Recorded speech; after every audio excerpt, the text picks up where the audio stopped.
thousands of years, the pyramids of Giza have impressed and left the whole world lost in the maze of their mysteries. And for several decades now, technology has joined in to assist scientists in their quest, which hopefully will one day reveal the mysteries of the pyramids of Egypt.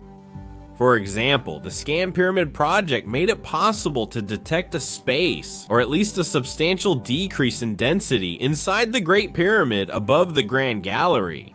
So the whole world is eagerly awaiting the next steps in this research, in order to find out whether this discovery is simply a less dense area, or if it is indeed a secret chamber. Whatever the answer, it seems that the Great Pyramid of Giza does in fact contain a secret chamber, and that 200-year-old writings as well as serious and legitimate findings could completely shake up the history of this monument. So the question is asked, could there be a corridor beneath the Queen's Chamber? If we want to uncover the last mysteries of the pyramids of Giza, this testimony from 1837 would only deepen those mysteries, while challenging our current beliefs.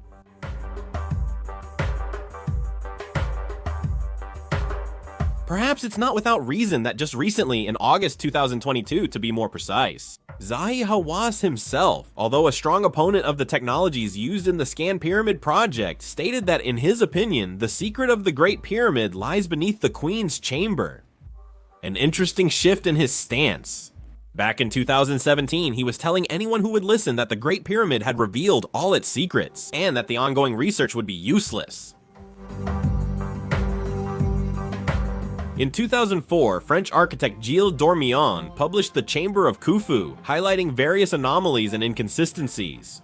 A 2000 ground-penetrating radar study of the pyramid supported all this. He too, at that time, already claimed that a corridor is located beneath the Queen's Chamber. A corridor that could lead to the room where Pharaoh Khufu is believed to have been buried. His arguments are solid and are by no means far-fetched. Nearly 200 years earlier, Howard Weiss had explored every corner of the Great Pyramid, including the Queen's Chamber, where excavations had been carried out. In his post-exploration publication, he said the Queen's Chamber excavations produced no conclusive results. After digging 1 to 1.2 meters, they were abandoned. Although Weiss found nothing in 1837, could Dormion or Hawass now be onto a serious lead? Or could Weiss have found something that he didn't mention in his reports? Thanks to the YouTube community, we exchange a lot of information, in good faith and without any ulterior motives, especially in the English-speaking community. That's how my friend from the channel, Ancient Architects, recently got some information from someone. Stefan Bergdahl, a German author and independent researcher specializing in Egypt and metrology. He presented him with German writings that were previously unknown, or at least very little publicized. These German writings seem to contradict what Weiss had claimed. These two testimonies, separated by 8 days, date precisely from the time when Weiss was conducting his excavations in the Queen's Chamber. They also mention a second sarcophagus in the Pyramid of Khufu. The first of these two testimonies was published in 1840. J.N. Vicino, a German priest, visited the Great Pyramid in spring 1837 at the same time as Weiss. The chronology is crucial here in these testimonies because at the time Vicino entered the Great Pyramid, according to Weiss's accounts. The latter, accompanied by his teams, had been excavating the Queen's Chamber and its passages for 24 days. Surprisingly, Weiss's expedition account covers many topics but doesn't mention March 27th when Vicino was present. Maybe simply because that day Weiss was not physically present in the pyramid. At least, that's what one might think when reading what he wrote. Page 202 of volume 1 of his Excavations simply states, "We did the same thing again." He was typically far less reserved. The writings mentioned in this video are of course linked in the video description and all are available for download. I should point out however that these are original works, so they are in English and German. On page 133 of his expedition account, J.N. Vicino tells us this: "We went down into the Queen's Chamber. It's about 1/3 the size of the King's Chamber. Its walls are covered with shining marble and its ceiling is raised in the middle, sloping equally toward the north and south. Starting to the left of the east wall from the entrance, we find a rather small marble sarcophagus, open, empty, and simple. Excavations are currently underway, and another room also made of marble is already visible. Above the coffin, a narrow corridor leads to the east wall. Holding the light, I crawled on one knee, and after 10 meters, it turned south. Bats flutter in front of me because of my light. The corridor then began to slope upward, first widening, then narrowing so much that crawling became very difficult. It grew very damp and the light barely illuminated. Then, something alive rolled in front of me. I grabbed my pistol and everything was quiet around me again, but something scared me, and feet first. Since I couldn't turn around in that cramped space, I started my way back until I finally, relieved, reached the Queen's chamber. From a purely personal point of view, I find the writing perhaps a bit rushed, but the descriptions that Vicino gives of the Queen's chamber are quite accurate. His description of the room's layout is accurate, and for a layman who is not a geologist at the beginning of the 19th century, it is quite possible to confuse marble with polished limestone. You'll be surprised by his description. Like you may doubt there's a sarcophagus in front of the niche above the tunnel. Unless proven otherwise, there is currently nothing in this room. According to him, the sarcophagus was made of marble, so we now know that this actually means it was made of limestone. He also mentions that excavations were taking place under the sarcophagus and that another room was already visible. He is talking about Weiss's excavations. Surprisingly, just days later on April 4, 1837, Weiss announced the excavations would stop as they weren't uncovering any hidden or unknown places. He also won't mention a sarcophagus, which raises the question, how is that possible? The first hypothesis is that Vicino made everything up, or thought he saw a secret room and a sarcophagus when there was nothing there. The second hypothesis is that Weiss didn't think it was useful to mention this sarcophagus, or thought it was better not to share this information publicly. To refine our thinking, let's look for clues elsewhere. Well, history is quite well made, because on that same April 4, 1837, a certain prince named Pukler Muskau also visited the Great Pyramid. He seemed unimpressed by his experience. He mentions that he visited the inside of this pyramid as well as the chambers found inside, where, I quote, 2 sarcophagi rest, while the complex is rather boring due to the lack of decoration or sacred and funerary texts. It reminds me a little of an Australian woman we once met on the stairs of the Great Pyramid as we were about to enter. Here again, I quote that famous Australian woman, no need to go in, there's no decoration inside. Quite a funny and surprising remark from her. But in the end, it's in line with what, let's say, the average tourist who goes to Egypt is looking for. Even without decoration, this pyramid's interior is an architectural marvel that always impresses me. For anyone who wants to join me there. You also have, in the description, besides the links I mentioned earlier, the link to join our next trip to Egypt. So don't hesitate to click on the link to get all the information if you want to sign up.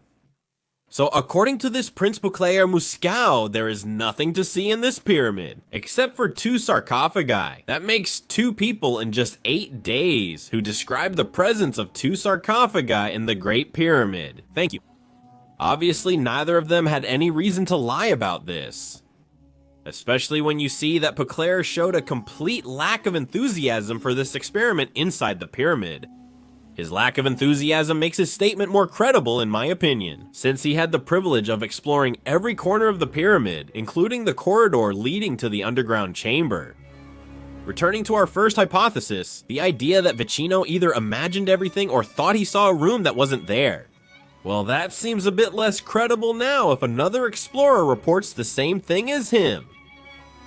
But it also doesn't seem logical to blame Howard Weiss, who at first glance would have no reason to hide something so incredible either. Thanks to the combined efforts of Matt from the channel Ancient Architect and the person who runs the channel History of Granite, the answer has probably been found. The third hypothesis, which seems the most credible, is that the lack of information on the part of the 2 Germans led them to make a mistake. They most likely confused the first masters of the corridor under the niche in the Queen's chamber, believing in good faith that it was a sarcophagus. Indeed, the masonry there is clean, rectangular, and could very well be the ideal place to receive a body. So what do the older texts say about this Queen's chamber? Maybe they also talk about a sarcophagus, or maybe they also don't mention anything special. Let's take a closer look at all of this. In 1581, Jean Palerme said that the Queen's chamber was empty. In 1618, Lord Jacques de Villemont said that this same chamber was full of debris.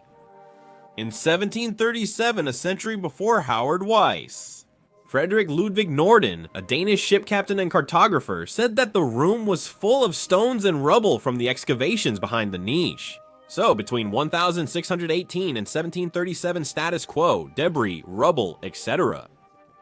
Other authors have also described this room as cluttered with excavation stones. But no one ever mentions a sarcophagus, neither Weiss nor any of the other explorers who would follow him during the 19th century for that matter. So Vicino is clearer. People thought they saw a sarcophagus where there wasn't one. But then, what could Vicino have mistaken for a new chamber visible under the rubble from Weiss's excavations? On Weiss's side, here are the places where he dug with his teams. Other than the 2 volumes listed in the description, there are no additional sources that detail what Weiss already does well on his own mission. Weiss and his team spent a month clearing between 1 and 1.2 meters of material, as mentioned at the start of the video, before abandoning the project. Not ideal, not super fast, you'll tell me. But Weiss and his team might not have had only that to search and only that to excavate in the Great Pyramid. If we're nitpicking, one of Weiss's chief assistants, John Paring, also made sketches. He determined they had dug almost twice as much, reaching about 250 meters deep. Charles Piazzi Smith in The Work, Life, and Work of the Great Pyramid, Volume 2 speaks about it as well. From 7 to 8 feet or about 2.15 to 2.45 meters. Could the 1.25 meter difference between Weiss's and his assistant's measurements have caused what Vicino called a secret chamber? But that's not impossible. Surprisingly, Weiss only mentioned the excavations in his account to share that they had stopped. No details during the 32 days of excavation. But all this doesn't explain what could have confused Vicino for a new chamber, visible under the rubble from Weiss's excavations. Sure, he could have seen some misleading reflections with his oil lamp. But we saw at the beginning of the video that Gilles Dormion had revealed, thanks to radar, an anomaly that could indicate the presence of an underground corridor. Although it is suspected, you should know that there was indeed, a few days after the excavation stopped in the Queen's chamber, a mention from Weiss of an anonymous attempt to destabilize him in order to discredit his work. His doubts and fears, so his potential doubts and fears don't come out of nowhere either. This anonymous person or people claimed and were claiming at the time that Weiss and Colonel Campbell, after whom the Campbell chamber above the King's chamber is named, were research frauds. According to this source as well, Weiss and Campbell's would claim to set up research projects without any real intention of finding anything, only for the purpose of getting rich. These accusations arose just a few days after the visit of a certain Pouclair Muscow. Some people think that it's towards this latter that we should be looking. They notice a strange coincidence between the excavations suddenly stopping and Pouclair Muscow's visit to the pyramid on April 4, 1837. It's surprising Weiss stopped after just 1 or even 2.5 meters. This is why some suggest that Weiss hastened the end of the excavations by filling in the hole to prevent ill-intentioned people from stealing his work.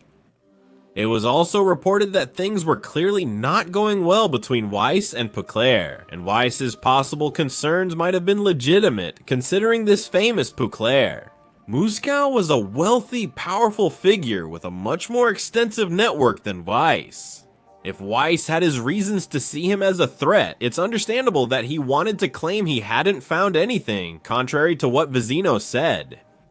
To protect himself, an intellectual theft by Puclair, Muscow, who certainly had the means to eventually take over and continue the excavations by pushing Weiss aside. We're speculating, of course, but this was mentioned by some, which is why it's necessary to talk about it, because power plays and intellectual theft are nothing new. Weiss reports his excavations found no connecting rooms. Why be so specific instead of simply saying that it leads nowhere, just that? Possibly to prevent ill-intentioned people from continuing or expanding his work. Maybe, maybe not. To protect his discovery. Maybe, maybe not. But in this last option, it turns out that he still didn't use this supposed discovery in any future missions. Or maybe he and John Perring didn't get any more funding to return to Egypt and continue the work. That's possible too. But in this kind of situation, it often happens that with nothing left to lose on their deathbed, those who know let information slip for those who come after. Weiss didn't do anything like that either, therefore in my opinion it's more likely that he actually didn't find anything at all. But more likely doesn't mean certain. To conclude, I don't think Weiss found anything that this neighbor would have seen with his own eyes. But I do think that Dormion's radar surveys open up some options. As for the existence of corridors under the Queen's chamber, the existence of corridors and maybe other rooms, it's a lead that should be seriously pursued because Zahi Hawass could help move the project forward. Because let's remember that he recently stated that in his opinion, the secret of the Great Pyramid is located under the Queen's chamber. So, a new chapter in the history of the pyramids of Egypt could be written, with a master scribe, a Zahi Hawass full of enthusiasm that we hadn't seen in him for a long time. I hope you enjoyed this video, my friends. I'll see you very soon on the channel for new videos. Journeys and ancient civilizations. Until then, take care, and most importantly, keep the passion alive. Bye bye.